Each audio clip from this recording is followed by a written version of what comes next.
Зеленський закликав Білорусь прибрати ретранслятори, які допомагають російським дронам атакувати Україну. Президент заявив, якщо Мінськ цього не зробить, Україна зніме їх сама. І дав режиму Лукашенка на це тиждень.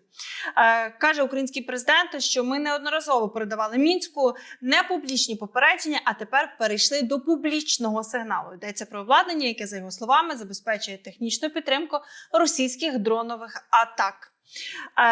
Як пише телеграм-канал Ніколаївський Ваньок з понад 2,5 мільйонів підписників, які пов'язують з очільником Миколаївської військової адміністрації, Україна напередодні вже тишком сама знищила ці ретранслятори, а зараз передала паси білоруському диктатору, аби він публічно сказав про те, що нібито Мінськ офіційно знімає ці ретранслятори. До нашого ефіру доєднується засновник білоруської патріотичної організації «Білий легіон» Сергій Бульба. Пане Сергію, вітаю вас. Дякую, що долучилися до ефіру. День добрий, вітаю. Пане Сергію, що ви думаєте про цю історію з ретрансляторами? І, на вашу думку, чи справді могло бути так, що Україна сама їх знищила, а зараз просто дає Лукашенкові можливість показати себе лідером, хоча й самопроголошеним?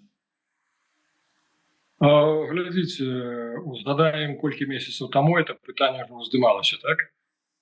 Так. Так от, сапраўды, наколькі я маю інфармацію, сапраўды украінцы зайшлі на беларускую тэрыторыю, ціхенька знішчылі. Про гэта не стаў ніхто інфармацыю публічыць, не беларускі бок, не украінскі. Но это тое самае, пра што гаворыць прэзідэнт Зеленскі. Ён гаворыць, што спачатку была праведзеная, скажем так, работа пад кілімам, то бок і папярэджвалі і па лініі вайсковых выведак і ўсяго. Ну, але ж паколькі не чулі, то вот як бы так мусім рэагаваць як бы так у публічнай сферы і якраз вот з ультыматумам. Таму, ну вот, маем што маем. Ну, але ж глядзіце, праблема трошку глыбей, таму што зараз размова ідзе пра 4 вежы аператараў GSM. В прынцыпе, беларускія аператары GSM, яны часткова належаць у тым ліку, асноўныя інвестары это былі расейцы. Таму як бы так яны тут вольныя, яны атрымаўшы дазвол ад беларускай дзяржавы, яны вольныя як бы так скарыстоўваць. І вот тут Лукашенко мусіць сапраўды як бы так праявіць характар і ўсё ж такі як бы так паставіць іх на месца. Таму што глядзіце, ні для кого не секрет, што дроны ляцяць у прынцыпе на сім-картачках. Што Украіна скарыстоўвала як бы расійскія сім-картачкі, з-за чаго русакі ўвялі абмежаванне. Зараз, па-першае, ўсё без пашпарту ў Расіі тую сім-картачку не набудзеш, это раз. Па-другое, тое, што яны абмежавалі калі картачка на роумінгу, калі заязджаеш у Расію, то трэба як бы так ручкамі нешта ўводзіць для таго, каб пазбегнуць менавіта аўтаматычнага пераключэння. То бок у такім жа рэжыме русакі скарыстоўвалі беларускія сім-картачкі. Жартам як бы так асноўны ретранслятор у нас маскоўскі, это, конечно, сам Лукашенко, які ўжо амаль 30 гадоў, да. Вот это вот сапраўдны ретранслятор, ён увесь час, да, транслює тое, що трэба в Москве, на жаль. Ну, от бачите, тоді з того, що ви говорите, для мене стає логічною заява рота Путіна Пєскова, який каже про те, що Путін буде розмовляти з Лукашенком через заяви Зеленського про Білорусь. Каже Пєсков, що заяви Зеленського агресивні, цинічно звинуватив традиційно Україну в втручанні внутрішні справи, на цей раз в Білорусі, та заявив, що Мінськ нібито здатний самостійно забезпечувати свій суверенітет. Ну, якось дуже дивно це все звучить, якщо це коментує речник президента іншої країни, але Путін буде, які залишаються в Путіна важелі впливу на Лукашенка, щоб він не знімав ці ретранслятори і щоб втягнути Лукашенка у війну, як ви вважаєте? Ну, глядзіце, у Лукашенко асноўны як бы вагар зараз важыў это Сі Цзіньпінь. Это Кітай. Кітай чамусьці вельмі зацікаўлены, каб Беларусь была менавіта свабоднай зонай ад усялякіх санкцыяў, для таго, каб край Божий не пацярпеў транзіт кітайскага тавару цераз Беларусь на Евразвяз. Зауважьте, вот недавно премьер китайский был у Питера подчас экономічнага форуму. Ему там стало сумно, и он не дочекаўся заканчэння этого форуму, и он перелетел без особливого папярэджання, ён у Минск прилетел с целой делегацией. Лукашенко на этот час находился у Гродно, але ж як бы так, ему организовали сустрэчу премьера то самое беларускі, Снапкоўся яго сустрэў. У прынцыпе, вот наколькі як бы маем зваротную сувязь, китайцам Снапкоў, дарэчы, вельмі спадабаўся, і яны як бы так намекнули, что вот калі у вас будзе пераемнік, то якраз вот ён нас бы вельмі задаволіў, да. Але ж я до таго, што глядзіце, што пасля гэтага кітайскага прэм'ера быў выбор, ці, скажем так, летаком вярнуцца назад да Пекіну, ці дачакацца Лукашенко, пакуль той прыедзе. Так вот, ён ўсё ж таки выбраў застацца і пачакаць.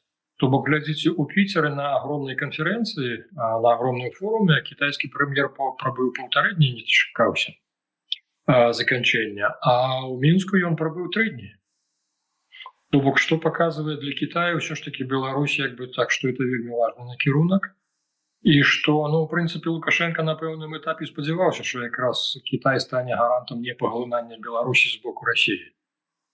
Вот у чым гульня, разумееце? Таму Лукашенко, вот наколькі ёсць інфармацыя, ён зараз пасля ультыматума прэзідэнта Зеленскага, ён звярнуўся і да прадстаўнікоў Трампа, і да уласна да прадстаўнікоў Сі Цзіньпіня.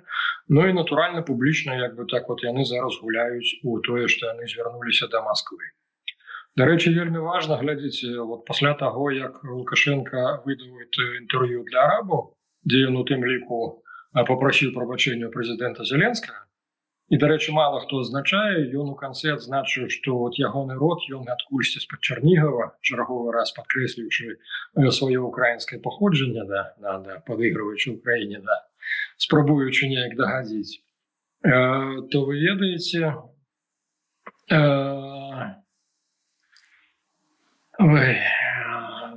Москва адрэагавала вельмі нервова. Наступны дзень мы бачым з вами, што быў як бы так аўтобус з беларускімі дзіцямі атакаваны пад Бранскам, 60 кіlometrах менавіта ад мяжы з Украінай. Як мы з вами разумеем, ФПВшкі на такую адлегласць не лётаюць. Ну, тым больш дабаўце сюды яшчэ адлегласць кілзона, да. Так что, в принципе, русаки, опубликовавши вот этот здымок этого автобуса, где просто повыбиванные шибы, не больше того, як бы так продемонстрировали, что на самом деле это ніякі не БПЛА самолетного типу, як было предъявлено. Потому что БПЛА самолетного типу, он минимально несе, хотя бы стараются хотя бы 3 килограммы у тротиловом эквиваленте. Коли бы это спрацавало 3 килограммы, то пошкоджения на автобусе были бы явно не такие, да. І от беларусы пасля гэтага адрэагавалі вельмі так, ну, для Москвы як бы пачалі спектакль адыгрываць. МЗС выдаў як бы так ноту пратэсту ў тым ліку Украіне. Але ж глядзіце, вот менавіта сёння як бы генерал Вальфович, сакратар Рады Саўбезу беларускага, сказаў, што вот такім чынам спрабавалі менавіта як бы так пасварыць Беларусь з Украінай. То бок ён не называе хто, не называючи, не показываючи пальчиком на Москву, але ж нават ён прызнае, што вот этой акцыі якраз вот трэці бок спрабаваў як бы так увесці раскол паміж беларусамі і украінцамі. То бок нешта у іх там таксама ў галаве мяняецца. Лукашенко бачыць, што Расія прайграе, і Лукашенко сутурхава шукае як бы так грошы, фінансы. Таму што вы разумееце, што ён прывык, скажем, на ўтрыманні Расіі быць. А Россия, власне, пасля таго, як Лукашенко ў 25-м годзе падмануў Пуціна, ён абяцаў у 20-м годзе в обмен на падтрымку ў задушэнні беларускіх пратэстаў, што ён у 25-м, што ён уже паставіць пераемніка, што ён сам не будзе як бы ролю прэзідэнта выконваць. І ён падмануў Пуціна, і Пуцін з таго часу прынцыпова не выдзяляе ніякіх сродкаў. Таму, разумееце, Лукашенко вельмі спадзяваўся на Трампа, што зараз будзе вялікая здзелка. А вялікая здзелка, ну, яны ж савецкай гадоўлі, савецкага выхавання, яны самі сябе пераканалі ў тым, што Вашынгтонскі абком, калі Вашынгтонскі абком дасць каманду, тут усе ў Европе затрымцяць і выканаюць то, што трэба. А аказалася, што не так, што так не работае. ні Літва, ні Польша не знялі санкцыю з беларускай калія. Адпаведна атрымалася, што вот эта вялікая сделка зараз пад пытаннем. І Лукашенко таму от сутаргава носіцца па свеце, у тым ліку вот з гэтымі доўгімі інтэрв'ю, дзе ён спрабуе дагадзіць абсалютна ўсім. Заўважце, для арабаў быў пасыл такі, што, дарэчы, ім вельмі это спадабалася, яны ў загалоўкі сваіх паблікаў так і вынеслі, што Лукашенко сказаў, што сектор газа это фактычна геноцид. То бок яны вельмі ухвалілі, да. Ну, але ж для нас з вами это сведчыць пра тое, што Лукашенко сапраўды сутаргаў шукае, як зачепіцца, як самазахавацца. Вот у чым пытанне. От на вашу думку, якщо все-таки публічно Лукашенко не визнає, що знищені ці ретранслятори, що буде далі? Який буде хід Києва і реакція Москви, якщо визнає? Я думаю, що тут є некий концепт, тому що, глядіться, питання ж не тільки у ретрансляторів. Ну, але так, ретранслятори це називається, якщо вишенька на торті, та? Що, ну, так. А так. Це вже глобально буде потім мати наслідки. Тому що саме перше питання, глядіться, розмова йде про увесь білоруський ВПК, який, в принципі, має ренесанс тільки за кошт воєнних заказів з Росії. Після розвалу Совєтського Союзу на території Білорусі заставалося каля 120 підприємств, падпарадкаваных менавіта военно-промыслового комплексу. І оно паціху вот за это 30 гадоў яно ўсё так чэзла, таму што не было ні заказаў, ні работы. І вот колькі гадоў, як пачалася вайна, як бы так, агрэсія Расіі супраць Украіны, то якраз на гэтым часе пачаўся рэнесанс беларускага военно-промыслового комплексу. Яны бессаромна, як бы так, колькі сапраўды намекалі, што вы робіце, таму што забіваюць самы блізкі народ, па сутнасці, для нас, для беларусаў. Да. Я нагадаю, што мы з вами в адной дзяржавах жылі больш, чым з усімі астатнімі. Да. Ад Кіеўскай Русі, потым Вялікае княства Літоўскае, адпаведна, у нас гісторыя па сутнасці супольная. Але ж, на жаль, этот аргумент, ён асабліва не ўздзейнічаў для іх эканоміка і грошы, яна, на жаль, як бы так была на першым месцы. Таму, глядзіце, я ўсё ж таки лічу, што нейкім чынам ці яны самі дэмантуюць і, у прынцыпе, не будуць замінаць, калі украінцы зноўку зойдуць і правядуць адпаведныя работы. Ну, для таго, каб, у прынцыпе, сказаць, само размакталася, нема праблемы, давайте жыць дружна. Білоруська опозиція передала Києву звіт про підготовку режиму Олександра Лукашенка до прямої участі Білорусі у війні проти України. За даними Об'єднаного перехідного кабінету, Мінськ поступово перебудовує військову систему, що фіксують безпосередньо конституційні зміни.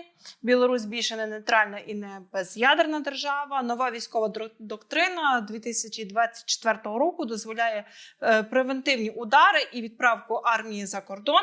Кількість контрактників з 22 року зросла в 1,5 рази, мобілізаційний резерв 289 тисяч. На українському напрямку формують Південне оперативне командування до 80 тисяч військових і створюють так зване народне ополчення до 150 тисяч людей. Звіт підписав заступник голови Об'єднаного перехідного кабінету Павло Латушко. Опозиція також стверджує, що Білорусь вже глибоко інтегрована з російською ВПК і армією, про що ви тільки що сказали. Як ви вважаєте насправді, пане Сергію, чи довго Лукашенко буде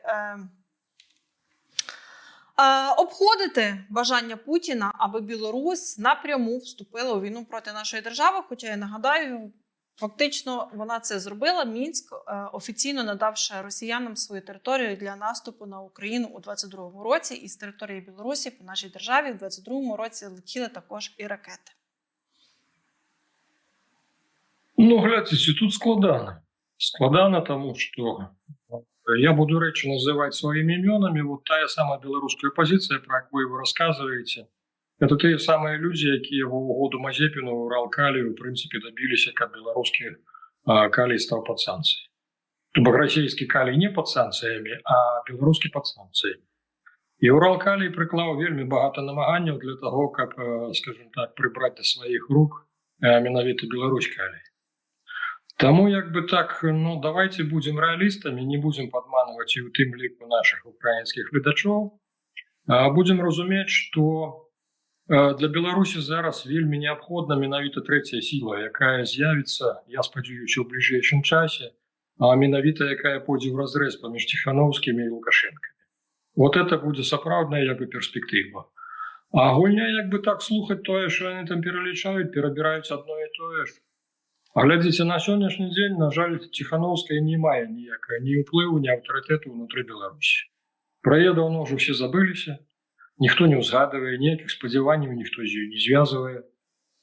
А Лукашенко сапраўды сыграў на тым, што у нас няма вайны, то бок вот цярпіце Лукашенко хаця б таму, што у нас няма вайны. А для беларусаў, для нас, на жаль, як бы так, дуже багата войнаў мы перажылі. То бок такая же генетычная памяць, што сапраўды вот, трэба пацярпець, таму што вайны няма, ну і тое. Разумееце? Тобто, пане Сергію, то білоруси не хочуть вступати в війну проти України? Не. Беларусы критично не хочуць это саме ні з кім воевать, абсолютно. То бок, разумееце, ну, вот тым-то вся і праблема, што на маё разуменне Путін, маючы агентуру ва ўсіх беларускіх сілавых структурах на ўсіх узроўнях, это ягонае рашэнне было ў 22-м годзе не задзейнічаць беларусаў. Таму што яны разумелі, што, па-першае ўсё, мало таго, што беларусы будуць здавацца ў палон, дык яны яшчэ будуць пераходзіць на бок Украіны. Таму я лічу, што вот это асноўная прычына была. Паўтаруся, як бы так Путін меў дастаткова інфармацыі для таго, каб можна было меркаваць, ці згодныя беларусы ваяваць ці не. Вот глядзіце, зараз вот з 2020 года, пасля задушэння пратэстаў, Беларусь знаходзіцца практычна ў інфармацыйным поле расійскім. Але ж пры гэтым, колькі яны не спрабавалі праводзіць як бы сацыялагічных апытанняў, прычым это афіцыйнае, это дзяржаўнае, это не нейкія НЖОшныя там. З чым яны сутыкаюцца? То, што больш-менш падтрымку як бы так расійскім дзеянням ва ўкраіне выказвае, ну, быццам бы да 40% беларусаў. Але ж калі заходзіць пытанне пра ўдзел беларусаў у вайне супраць Украіны, максімальна 5-7% ўсё. То бок тая самая катэгорыя тых самых рускамірскіх, іх у прынцыпе на тэрыторыі Беларусі то ёсць 5-7%, якія мараць пра паглынанне. Вот яны ж мараць пра уласна, скажем так, удзел Беларусі ў вайне супраць Украіны. Увесь астатні народ, тут існуе як бы такі негласны кансенсус, чым Лукашенко і карыстаецца для таго, каб у прынцыпе беларусы, ну, паўтаруся, крытычна не хочуць ваяваць ні з кім, ні з Украінай, ні з Прыбалтыкай, куды нас спрабуюць як бы таксама нацкаваць на якіх.